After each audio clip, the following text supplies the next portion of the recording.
Someone told you it was too late. Maybe it was a slick financial advisor. Maybe it was a toxic Reddit thread. Or maybe it was just a quiet voice in your own head at 2 in the morning, staring at the cold glow of your bank account. And here's the thing. They were lying to you, not out of cruelty, out of ignorance, because the math, the actual math, tells a completely different story. And today, we are going to walk through that math together. My name is Apex, and by the end of this video, you will never look at your timeline the same way again. Section 2, the toxic lie. Here is the lie that gets repeated constantly in personal finance. If you haven't started investing by your 30s, you've already lost. You've heard some version of this. The endless compound interest charts that show a 22-year-old turning $50 a month into $1 million. The articles screaming that every single year you wait costs you tens of thousands. And look, those charts are not factually wrong, but they are being used to tell the wrong story, because here is what those charts never show you. What happens to the person who starts at 40, or 45, or even 50? That person is not doomed. That person has massive structural options that most 22-year-olds would never even dream of using. And we are going to talk about exactly what those options are. Section 3, the math. The catch-up contribution advantage. Let's start with something almost nobody talks about when they're lecturing you about starting late. The catch-up contribution advantage. In the United States, if you are 50 or older, the IRS actually lets you contribute significantly more to your retirement accounts than younger investors. Right now, the standard 401k contribution limit is $23,500 per year. But if you are 50 or older, you get an extra $7,500 on top of that. That is $31,000 per year, completely sheltered from taxes. A 25-year-old cannot do that. A 35-year-old cannot do that. Only you. Run that forward just 10 years at a conservative 7% average annual return. That is approximately $430,000 from scratch, starting at 50 in a single decade. That is not a consolation prize. That is a weapon. 2-second pause here. Let the number land completely.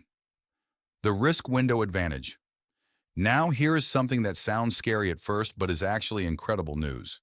When you start later, you have fewer years to ride out a market crash, but you also have fewer years of exposure to brutal volatility.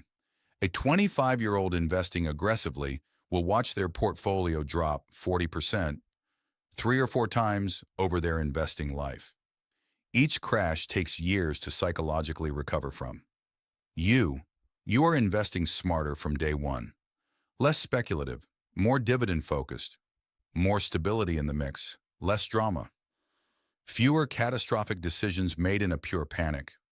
The data on investor behavior consistently shows that late starters often outperform early starters on a risk-adjusted basis because they are simply not making the same emotional mistakes. The income advantage. And here is the third piece, the income advantage. The average 45-year-old earns significantly more than the average 25-year-old. According to the Bureau of Labor Statistics, peak earning years consistently fall between ages 45 and 54. So when you start investing later, you are often starting with far more money available to deploy, not less. The basic compound interest charts assume you're investing the exact same $50 a month at 22 that you would at 45. But that is not how it works in the real world. And when you correct for that single variable, the gap between the early starter and the late starter shrinks dramatically. Section 4, the Apex approach. So what does a smart late start strategy actually look like? 3 distinct pillars. Pillar 1, maximize tax-advantaged accounts. First, before you do anything else, you must max out every tax-advantaged account available to you.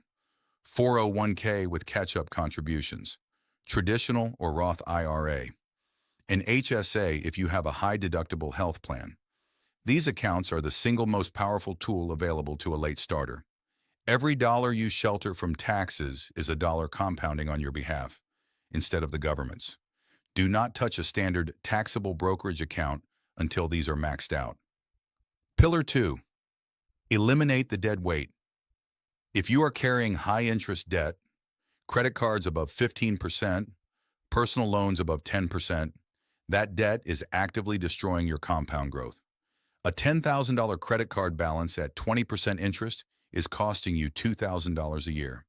That is $2,000 that could be compounding for you.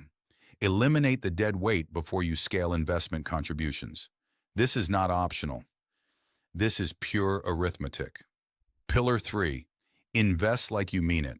Once the accounts are open and the debt is completely gone, you invest aggressively within your risk tolerance. For most late starters, that means a hard core of low-cost index funds, tracking the total market or the S&P 500, with a growing allocation toward dividend-paying stocks as you approach retirement. You are not trying to get rich quick. You are trying to build a reliable, unshakable income stream. And the beautiful thing is, that is exactly what the math supports. Section 5. I want to leave you with one final thought. The worst thing about starting late is not the compounding you missed. It is the paralysis that comes after you believe you've missed it. People who convince themselves it's too late simply stop. They put nothing away. They spend everything they have. And then, 10 years later, they are exactly where they feared they would be. But the people who start anyway, even if the conditions are imperfect, even if the math is harder, those people build something real. Not because the math magically worked in their favor, but because they refuse to stop. If that's you, if you're the person watching this at 40 or 45 or 50, wondering if there is still a point, there is. The math says so. If this video helped you see your situation differently, hit subscribe. Every single week, Apex breaks down the financial strategies that actually change outcomes. And if you want to see how the Apex approach held up through every major market crash in history, that video is right here. See you in the next one.